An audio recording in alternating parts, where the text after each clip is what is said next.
Lampas na sa mahigit 400 ang iniwang patay ng Bagyong Pablo. Paniwala naman ng NDRRMC Director Benito Ramos, ang hagupit ng Bagyong Pablo ay may kinalaman sa climate change at pag-abuso sa kalikasan. May news to go si Bam Alegre live. Bam? Sandra, narito tayo ngayon sa headquarters ng National Disaster Risk Reduction and Management Council at kasalukuyang nagpupulong ang iba't ibang ahensya ng pamahalaan para talakayin kung paano nila ipapamahagi ang kanilang mga nakakalap na tulong at donasyon sa mga nasalanta ng Bagyong Pablo. Sa pinakahuling tala ng NDRRMC, kaninang alas 5 ng umaga, 418 na ang patay. At sa bilang na ito, 73 pa lang ang nakikilala. Pinakamaraming bangkay na hindi pa napapangalanan ay sa New Bataan, Compostela Valley kung saan may 110 labi na kung saan doon nagkaroon ng landslide. 445 naman ang sugatan samantalang 383 ang nawawala hanggang sa ngayon. Mahigit 1 milyong pamilya o 5 milyong tao ang naapektuhan ng bagyo. Wala pa ring supply ng tubig sa San Francisco at Poblacion Esperanza sa Agusan del Sur. Lampas 4 na bilyong piso ang damages, kabilang ang 7 tulay at 12 kalsada na di madaanan. Pinapayuhan pa rin ang mga mangingisda at mga manlalayag na huwag munang magbakasakali sa mga seaboard ng Northern, Central at Southern Luzon.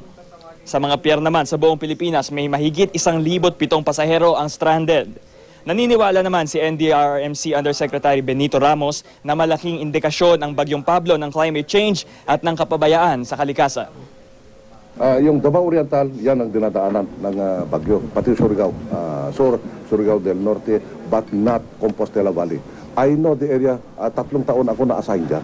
So, noong pa 25 years ago, marami nang nagmimina dyan, noon pa yan. So that means about 40 years ago, 4 decades ago, nagbimina na sila dyan.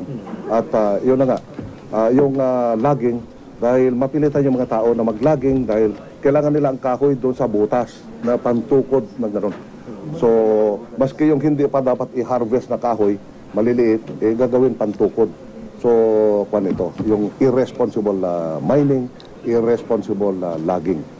Sandra, umalis kaninang umaga si Undersecretary Benito Ramos para samahan si Pangulong Noynoy Aquino sa pagbisita sa mga nasalanta ng Bagyong Pablo at umaasa pa rin ang pamahalaan na may mga maililigtas pa sila kaya hanggang sa ngayon search and rescue operations pa rin ito at hindi search and retrieval. Samantala sa dagdag natin doon sa update kanina ng NDRRMC, may 26 na munisipalidad at 4 na probinsya ang naka-state of calamity pa rin. Hanggang sa ngayon, ito ay makikita sa Regions 4B, Region 7, Region 10, Region 11 at sa Caraga. Yan ang latest dito sa NDRRMC Headquarters. Sandra?